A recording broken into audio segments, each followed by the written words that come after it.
કે બ્રહ્મા તાલુકાની 90થી વધુ દૂધ મંડળીઓ આજે પણ બંધ. સોમવારે હિંમતનગર સાબરડેરી ખાતે સાબરકાંઠા અને અરવલ્લી જિલ્લાના ખૂબ મોટી સંખ્યામાં પશુપાલકો દ્વારા દૂધના ભાવ વધારા ફેર બાબતે વિરોધ પ્રદર્શન યોજાયું હતું, જેમાં પોલીસ સાથે ઘર્ષણ થતા પોલીસ દ્વારા લાઠીચાર્જ થતા અને ટીયર ગેસના સેલ છોડાતા ઈડર તાલુકાના જીંજવા ગામના એક પશુપાલકનું મોત થયું તથા કેટલાક પોલીસ અને પશુપાલકો ઘવાયા હતા.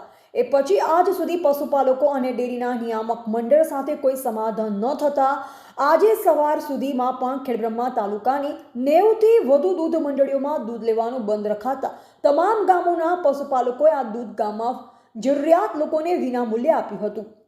વાસના, ખેડબ્રહ્મા, મટોડા, વર્તોલ જેવા કેટલાક ગામના પશુપાલકોએ શહેરની હોસ્ટેલોમાં જઈ બાળકો અને જરૂરિયાતવાળા લોકોને વિનામૂલ્યે દૂધ આપ્યું.